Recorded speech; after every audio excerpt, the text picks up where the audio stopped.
Assalamualaikum warahmatullahi wabarakatuh. Alhamdulillah, nahmaduhu wa nasta'inuhu wa nastaghfiruh wa na'udzu billahi min shururi anfusina wa sayyiati a'malina. May yahdihillahu fala mudilla lahu wa may yudlil fala hadiyalah. Asyhadu an la ilaha illallah wahdahu la syarikalah wa asyhadu anna Muhammadan abduhu wa rasuluhu la nabiyya ba'dah. Ya ayyuhalladzina amanu taqullaha haqqa tuqatih wa la tamutunna illa wa antum muslimun. Amma ba'du.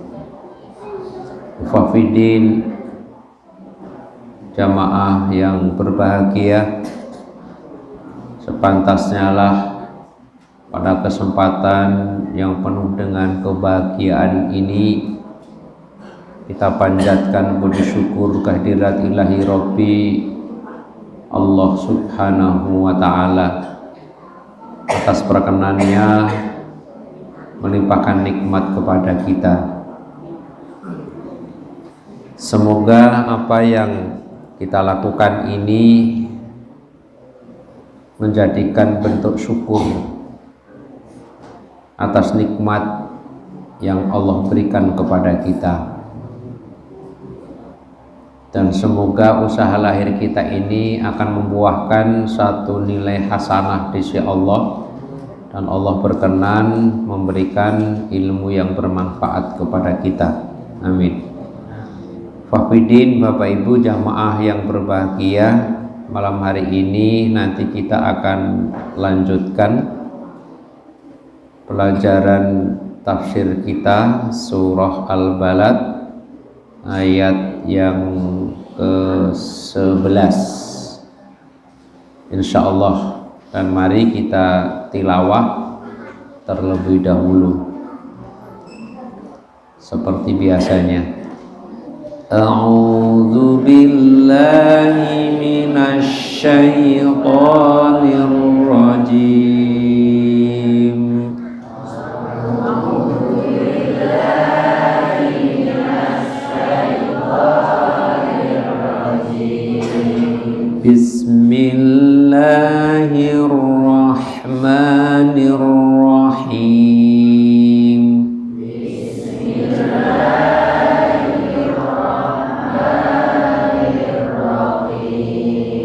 La uqsimu bihadzal balad.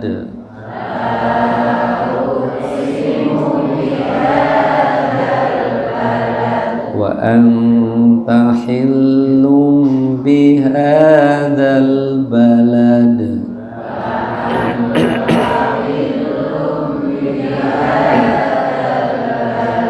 Wa walidin wa ma walad.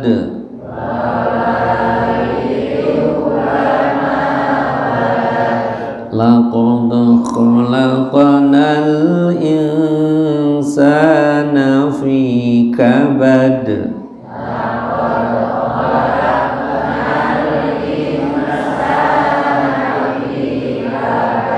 Ayahsabu an lan yaqdira alayhi ahad.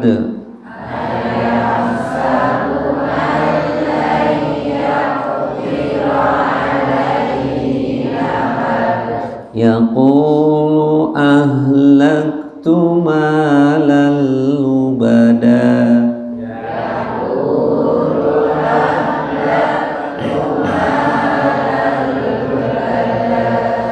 Ayahsabu an lam yarahu ahad.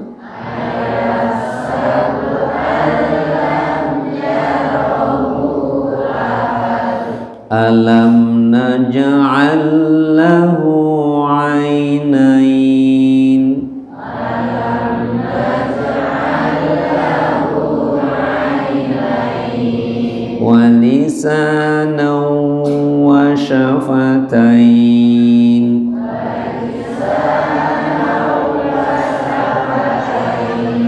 wa hadainahun najdain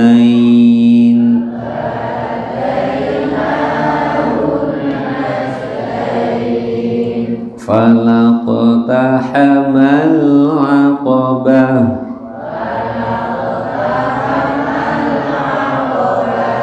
wa ma adraka mal aqabah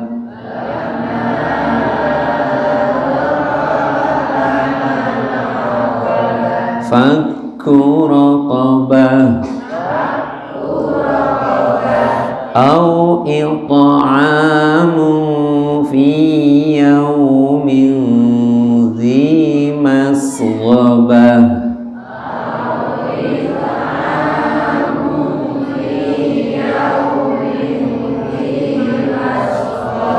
yatiman dha maqrabah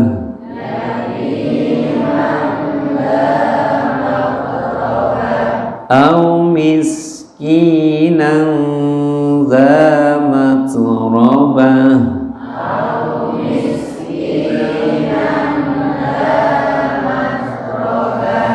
thumma kana minal ladzina amanu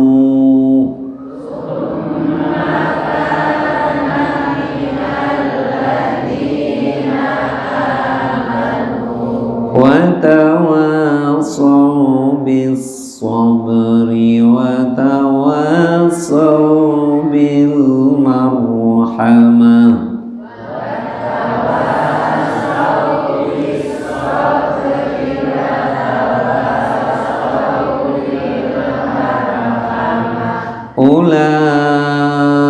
ulaika ashabul maimanah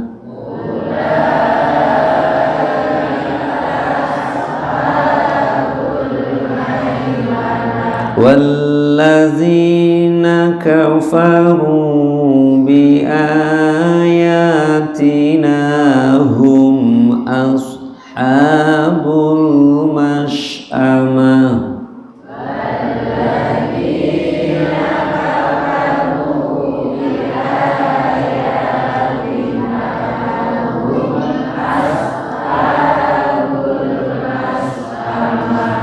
alaihim narun muqsadah.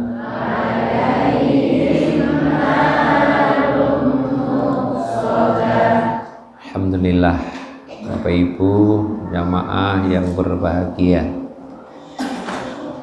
kita akan lanjutkan ayat yang ke-11 dari surah Al-Balad. Sebelumnya kita telah kaji ayat yang ke-10, wa hadainahun najdain, dan kami Allah telah menunjukkan kepadanya dua jalan. Nah, makna an-najdain itu adalah dataran tinggi atau tanah yang tinggi yang menanjak. Dan jika seseorang ingin mencapai pada puncaknya, harus dengan usaha yang keras. Lah, dua jalan itu maknanya adalah kebaikan dan keburukan. Untuk mencapai kebaikan dan keburukan itu sama-sama beratnya. Gimana beratnya untuk mencapai satu kebaikan? Yaitu proses perjalanannya. Sedangkan yang menunjukkan beratnya untuk keburukan adalah balasannya, sama-sama berat. Kalau kebaikan beratnya untuk melakukannya, kalau keburukan beratnya yaitu balasan. Jamaah yang berbahagia, kita masuk ayat 11, fala qatahamal aqabah. Tetapi dia tidak menempuh jalan yang mendaki dan sukar. Di atas kan Allah menyampaikan telah memberikan dua jalan. Jalan kebaikan itu menanjak, susah dan berat. Tapi manusia itu tidak menempuh jalan yang mendaki dan sukar.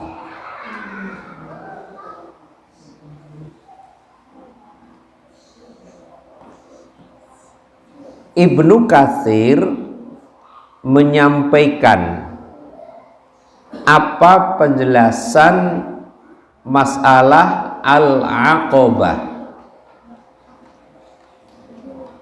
Beliau menjelaskan di dalam kitabnya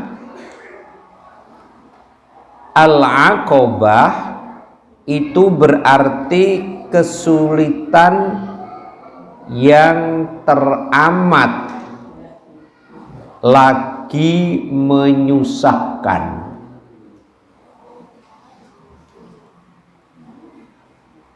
Al-aqabah berarti kesulitan yang teramat lagi menyusahkan.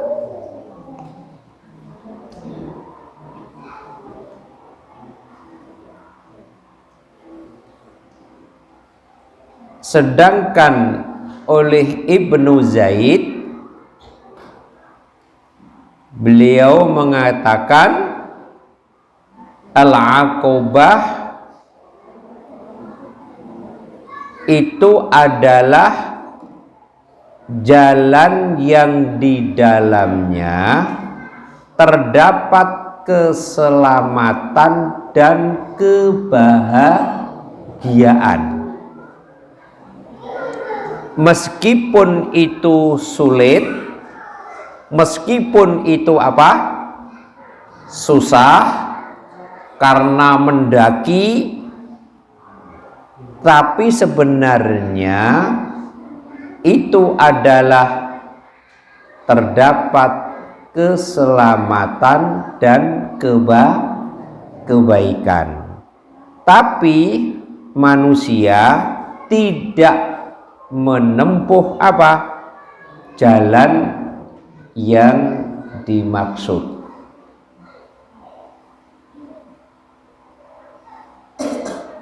Sedangkan menurut Syekh Utsaimin, al-aqabah itu adalah jalan yang berada di pegunungan yang terjal.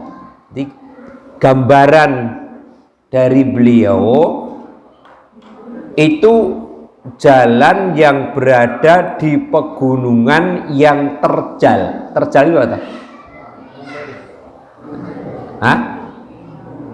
Rumpil. Rumpil menanjak.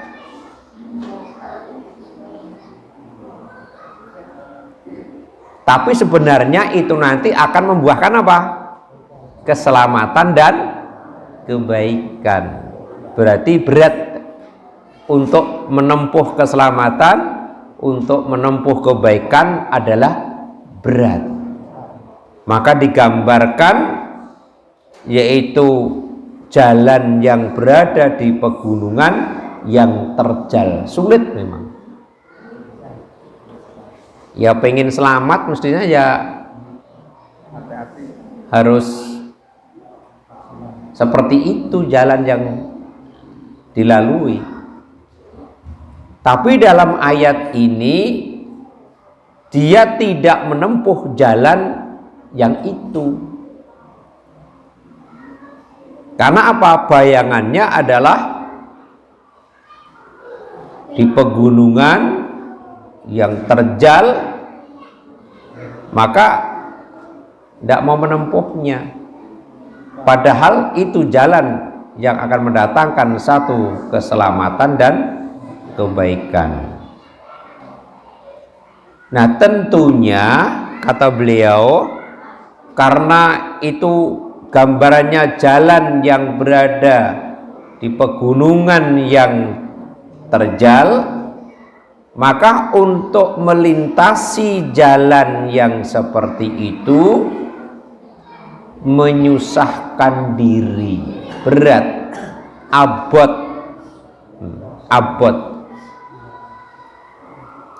Bahasanya rekoso tenan.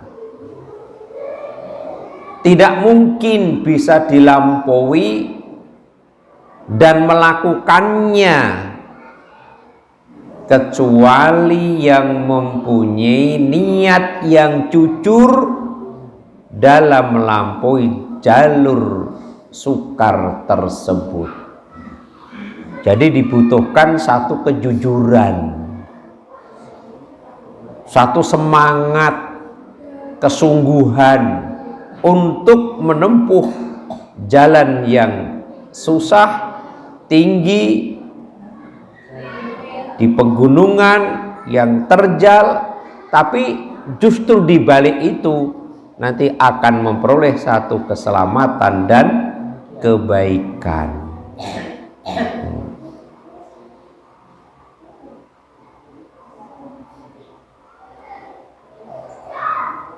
Tetapi bagaimana? Apakah semua orang itu mau menempuhnya dari jalan yang seperti itu? Maka Syekh Abdurrahman bin Nasir As-Sa'di, siapa? Syekh Abdurrahman bin Nasir As-Sa'di siapa? Kalau penjenengan pernah dengar, beliau ini adalah pakar tafsir pada abad yang ke-14 Hijriah. Diakui oleh para ulama, beliau adalah pakar tafsir pada abad 14. Beliau menjelaskan bagaimana, apakah semua orang itu mau menempuhnya jalan yang sulit, jalan yang tinggi, menanjak, terjal. Bagaimana penjelasan beliau? Beliau menjelaskan, tapi orang itu tidak mau melakukannya.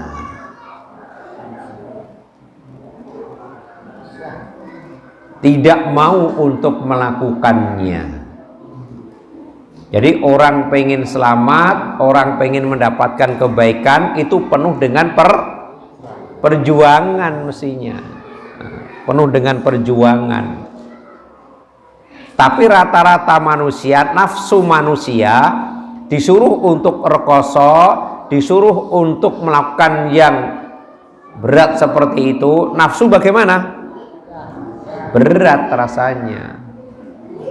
Maka disindir oleh Allah Subhanahu wa taala pada ayat ini, tetapi dia tidak menempuh jalan yang mendaki dan sukar.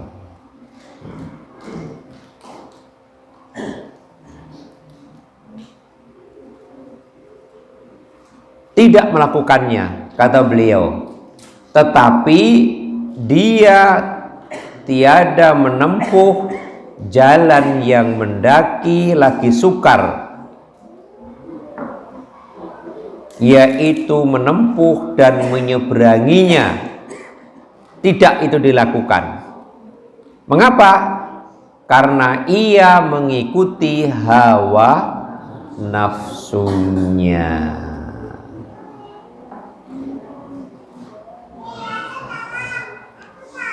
Jadi hawa nafsu itu maunya apa? Enak.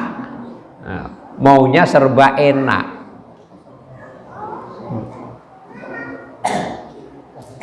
Ngaji seperti ini berat rasanya. Kalau diukur hawa nafsu, berat. Ini ibaratnya jalan yang terjal, naik, sulit untuk dilalui. Tapi nafsu tidak mau. Seperti sholat jamaah subuh, enteng penteng jamaah subuh itu, berat. Nafsu maunya apa? Tidur.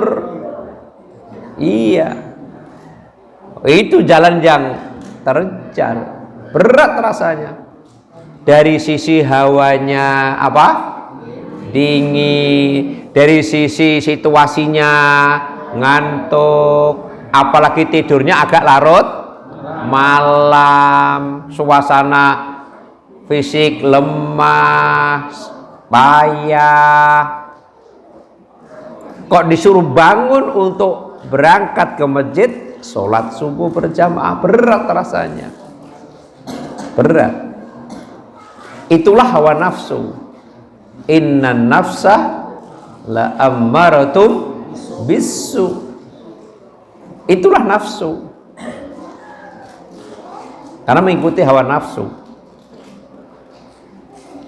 Lah hawa nafsu itu melihat jalan yang terjal,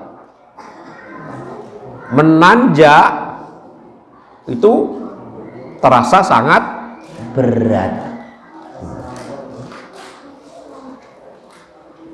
Nah, itu gambaran pada ayat ini.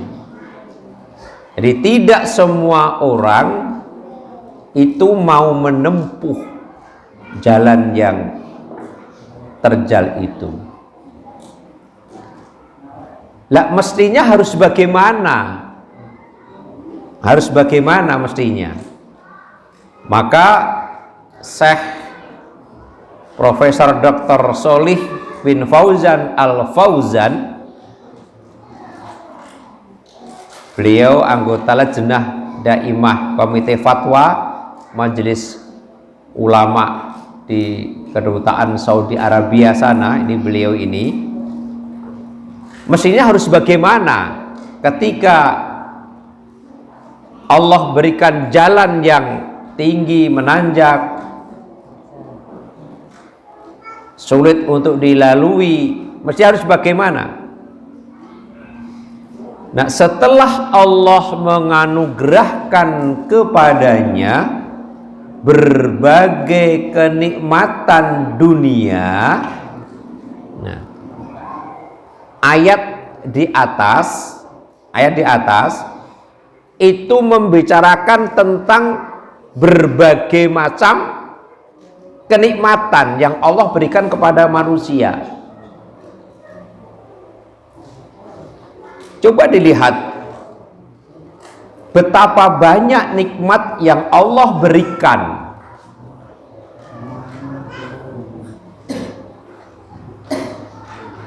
Dari ayat 8. Allah berikan nikmat apa?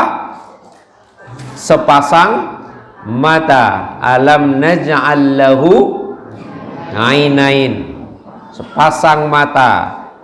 Kemudian ayat 9 Allah berikan nikmat apa? Walisanau wasyafatain, lidah dan sepasang bibir.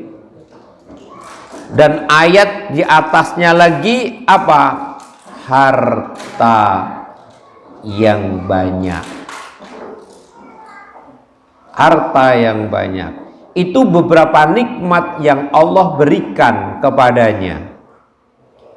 Nah, setelah Allah memberikan kenikmatan dunia, maka Allah meringankan bebannya dengan harta itu di dunia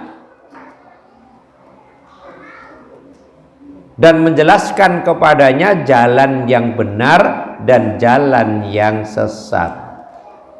Tapi mengapa ia tidak bersusah payah dengan hartanya untuk meraih kebaikan yang lebih banyak di akhirat?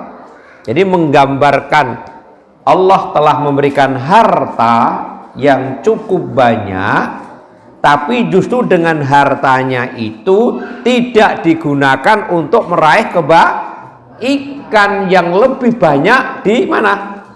Di akhirat. Enggak.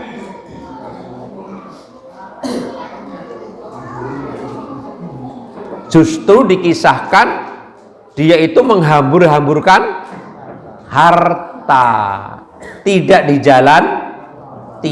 jalan Allah. Pada ayat yang keberapa kemarin? Ayat yang ke-7. Yaqulu ahlaktu malal lubada. Aku telah menghabiskan harta yang banyak, tapi tidak diarahkan untuk meraih kebahagiaan dan kebaikan di akhirat. Itu masalahnya. Karena sesungguhnya untuk meraih akhirat, untuk meraih surga, itu harus dengan bersusah payah. Yo, yang namanya orang pengen apa? Pengen sukses kan harus susah payah. Apalagi ini meraih surga.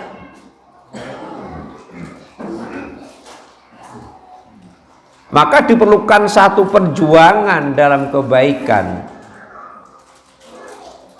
Meskipun jalan yang harus ditempuh itu adalah menanjak tinggi, lagi sulit dan terjal.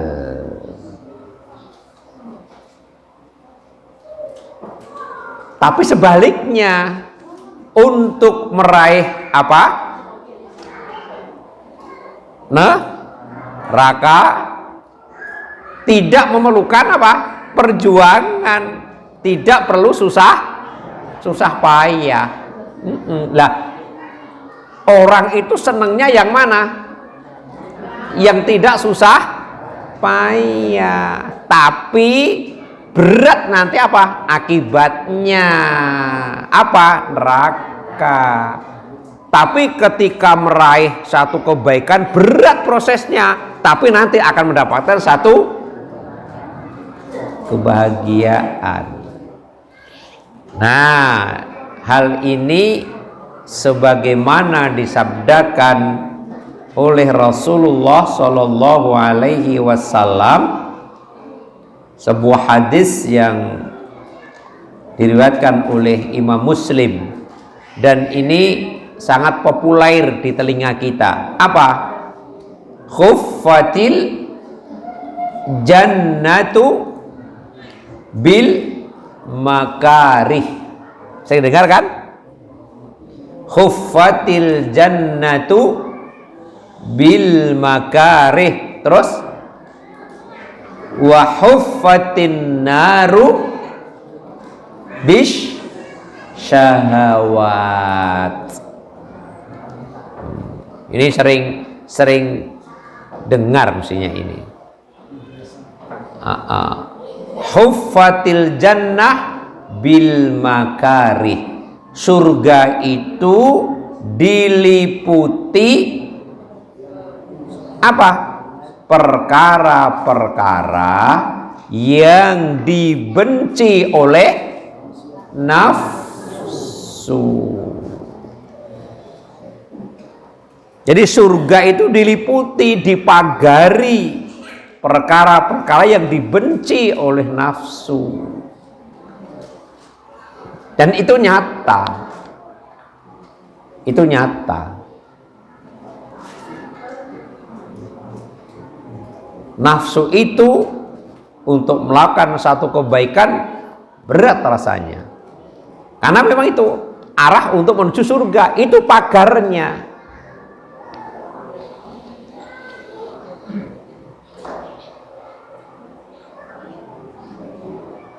Ngaji nafsu nggak seneng,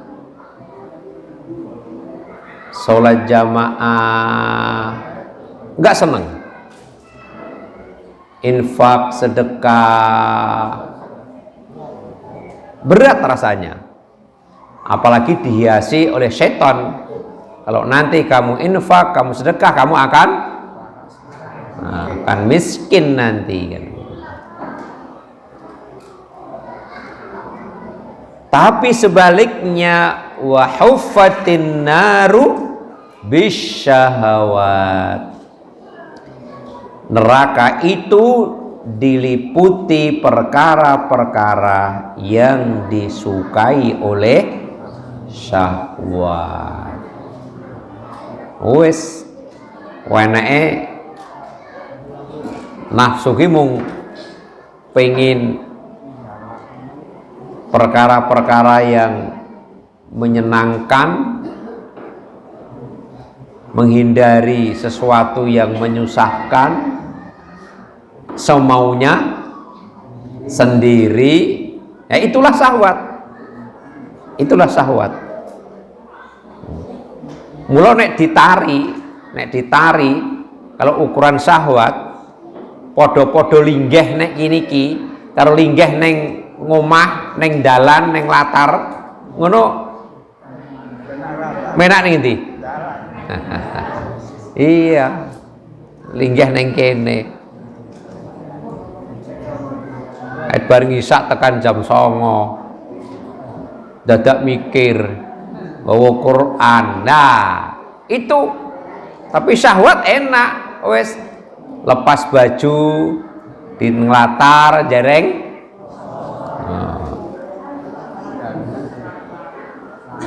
Ya do enjoh ngono kok ceritake. Nah, Ibnu Hajar rahimahullah dalam Fathul Barinya beliau ini berkata, yang dimaksud al-makari, jadi surga diliputi makarih. Al-makarih itu apa? Nah, Ibnu Hajar menyampaikan perkara-perkara yang dibenci oleh syahwat. Itu maksudnya adalah perkara-perkara yang dibebankan kepada seorang hamba, baik berupa perintah ataupun larangan, di mana ia dituntut bersungguh-sungguh untuk mengerjakan perintah dan meninggalkan larangan. Jadi al-makarih itu bentuknya apa? Perintah dan larangan. Jadi surga itu diliputi perintah dan larangan. Apa bedanya? Perintah sesuatu yang harus apa? Dikerjakan, larangan adalah sesuatu yang harus ditinggalkan. Itu pengen yang swarga itu. Apa perintahnya? Lakukan. Apa larangannya? Tinggalkan. Mung loro janjane. Mung loro. Mung loro.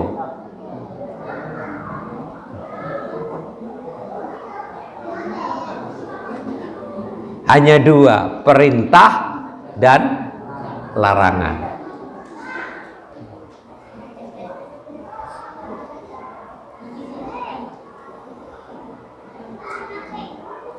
Seperti bersungguh-sungguh untuk mengerjakan ibadah serta berusaha untuk menjaganya.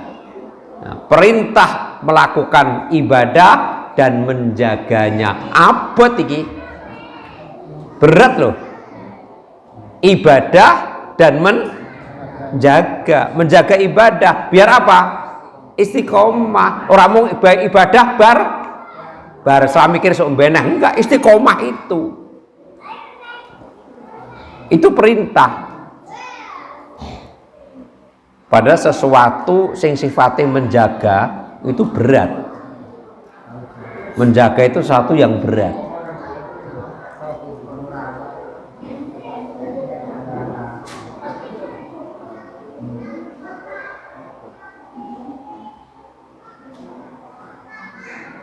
Dan menjauhi perbuatan dan perkataan yang dilarang oleh Allah.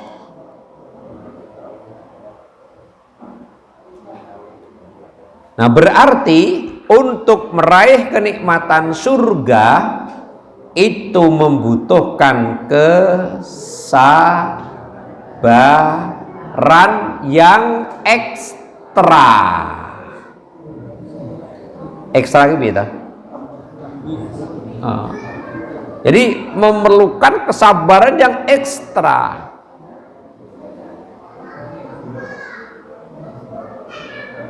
Terkadang kan orang sabar nggak tahan lama. Orang sabar tapi nggak tahan lama. Jadi tidak tahan untuk menjaganya. Berarti butuh satu kesabaran untuk meraih surga itu. Maka ibadah butuh kesabaran. Mula sabar di dalam ketaatan. Jadi taat itu butuh sabar. Ojo dikira orang taat tidak butuh sabar, butuh sabar dalam ketaatan. Maksudnya bagaimana? Sabar dalam ketaatan, terus lakukan, dipelihara, dijaga. Di samping membutuhkan satu kesabaran, juga membutuhkan perjuangan yang besar dengan melakukan amal yang sholih.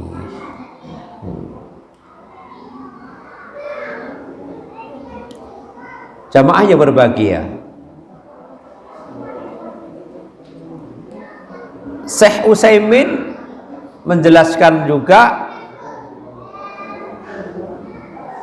hubungannya dengan ayat ini.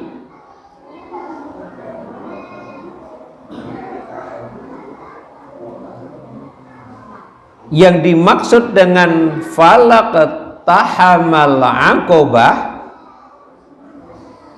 beliau menjelaskan manusia yang sebelumnya mengatakan apa?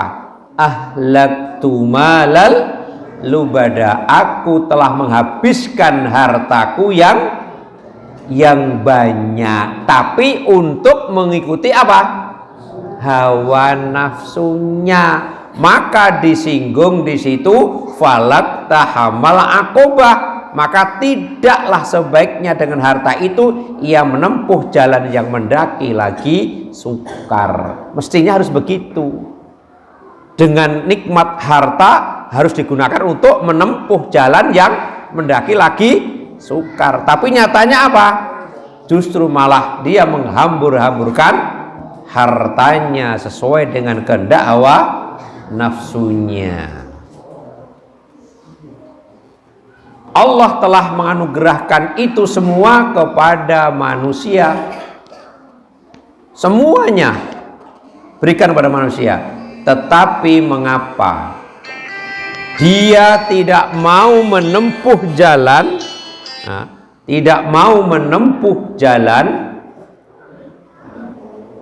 yang mendaki dan sukar? Jadi nikmat telah Allah berikan kepadanya, tapi mengapa dia tidak mau menempuh jalan yang mendaki dan sukar dengan nikmat yang telah Allah berikan? Padahal itu adalah baik baginya. Hasilnya itu nanti adalah kebaikan. Tapi mengapa manusia tidak mau untuk menempuh jalan yang mendaki lagi sukar itu?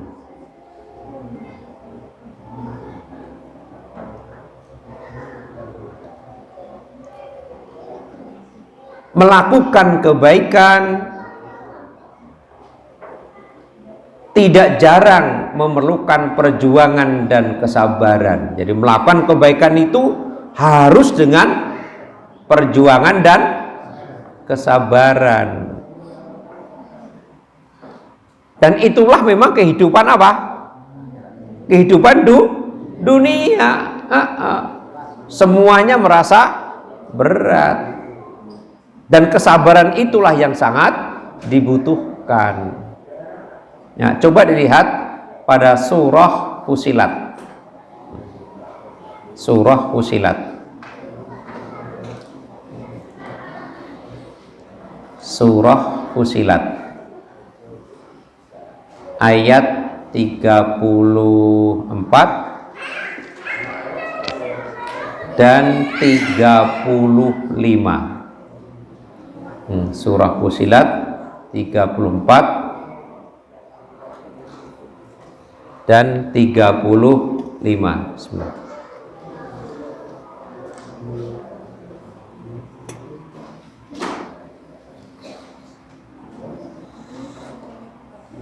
Dah ketemu? Surah Fusilat surah yang keberapa? Apa? 41. Surah Fusilat surah 41, terus ayatnya 34 35. Wala tawil hasanatu, terus walas sayyi'atut fa billati iya ahsan, terus wa idzal ladzi bainaka wa bainahu adawah ka'annahu waliyun hamim. Coba kita lihat. Dan tidaklah sama antara apa? Kebaikan dan kejahatan. Enggak sama. Jelas. Maka ayat sebelumnya wahadainahun najdain, kebaikan dan kejahatan itu tidak sama. Tidak sama. Mestinya orang harus menempuh apa? Kebaikannya, tapi dengan sungguh-sungguh, penuh dengan perjuangan dan kesabaran. Karena apa? Berat jalan yang ditempuh itu, mendaki, menanjak, terjal. Tidak sama kebaikan dan kejahatan. Tolaklah kejahatan itu dengan cara yang lebih baik. Nah, tolaklah kejahatan itu dengan cara yang lebih baik. Gimana? Kira-kira berat nggak seperti ini? Hah?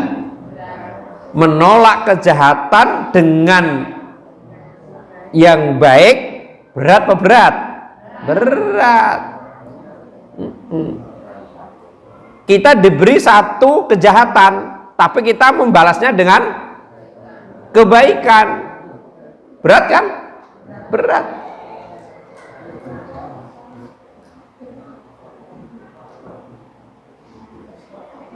Mungkin ada orang ketemu dengan kita, senyum saja nggak mau. Apa berarti nek senyum ragam berarti piye?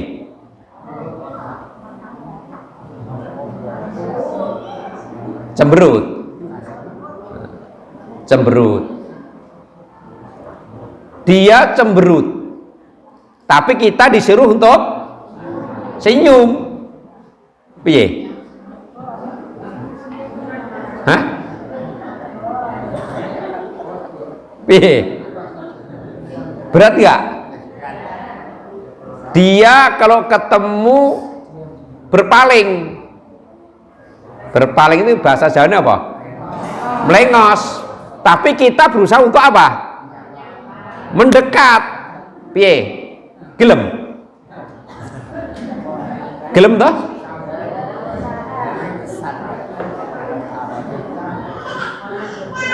Dia diem terus dengan kita disuruh untuk menyapa, mengajak ngomong. Berat kan? Berat.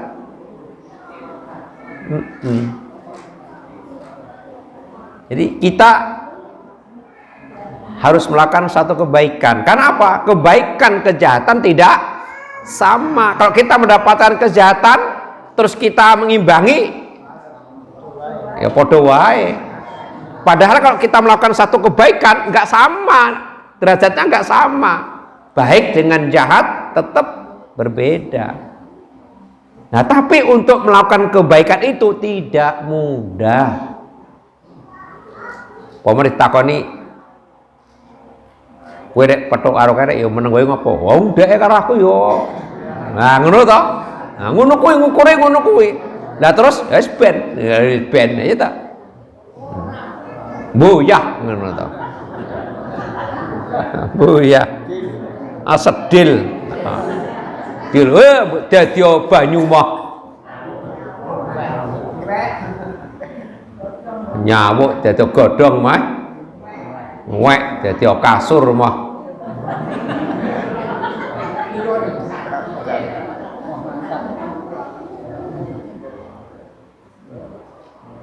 Nah, kalau seandainya orang itu mau membalas kejelekan dengan kebaikan itu, coba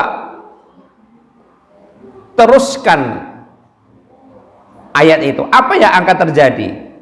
Justru akan menjadikan teman yang sangat setia. Nanti akan menjadi teman yang baik. Wong aslinya fitrah manusia itu adalah baik gitu loh. Hanya kita tinggal mendekat terus kok enggak. Nanti lama-lama akan baik. Allah katakan justru nanti akan menjadi teman yang sangat setia malahan.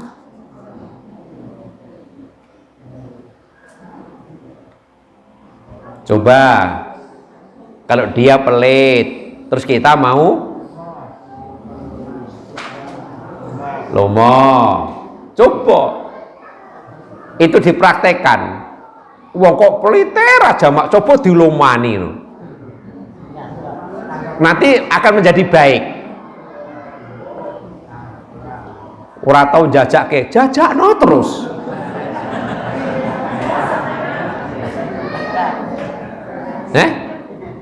Ogah toh? Lah kayak ngopo rambut jajar ngopo? Ora tau gelem jajak ke aku kok. Nah, kadang ngono toh. Lah nek sing dijak jajar ya sing kulino jajake, nek sing ora tau jajake ya ora dijak ngono toh. Lah iya padha. Iya. Nah, itu biasa berbuat baik kepada orang yang berbuat baik biasa. Tapi berbuat baik kepada orang yang tidak berbuat baik itu yang luar biasa. Karena apa? Kebaikan kejahatan itu jelas berbeda. Mestinya kita harus meraih yang kebaikan itu.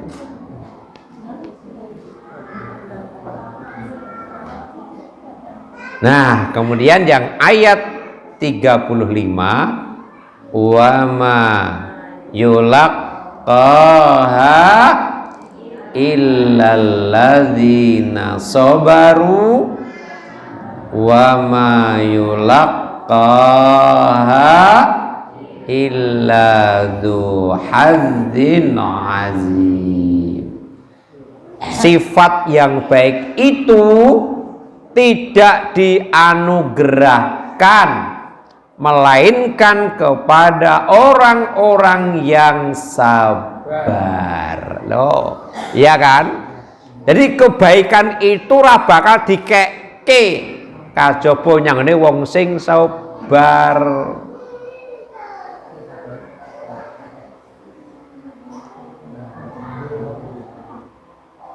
Maka sifat sabar itu mulia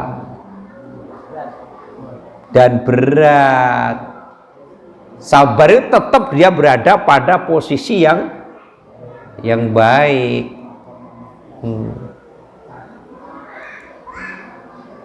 Dan tidak dianugerahkan melainkan kepada orang-orang yang mempunyai keuntungan yang besar. Jadi sifat baik yang Allah berikan kepada orang yang sabar dan orang yang beruntung. Jadi orang yang tidak mau melakukan satu kesabaran, ya sudah, tidak akan meraih satu kebaikan. Jadi jalannya tinggi, menanjak, susah memang. Harus sabar itu kita lakukan. Karena apa? Taat di dalam sabar di dalam ketaatan, harus gitu. Harus, meskipun sulit tetap kita lakukan. Dan itulah nanti kebaikan akan diberikan oleh siapa? Allah Subhanahu wa ta'ala. Dan secara otomatis dia akan memperoleh satu keberuntungan. Maka pada ayat ini Allah katakan, setelah Allah memberikan dua jalan, tetapi dia tidak menempuh jalan yang mendaki dan sukar. Tentunya kita harus mengambil pelajaran, kita harus menempuh sesulit apapun, sesukar apapun, seberat apapun dalam rangka untuk meraih satu apa? Kebaikan. Dan semuanya itu harus kita terima dan kita lakukan dengan sabar. Mudah-mudahan bermanfaat Bapak Ibu. Ayat 11 insyaallah yang akan datang nanti kita akan lanjutkan ayat yang ke-12. Subhanakallahumma wa bihamdika asyhadu an la ilaha illa anta astaghfiruka wa atubu ilaik. Assalamualaikum warahmatullahi wabarakatuh.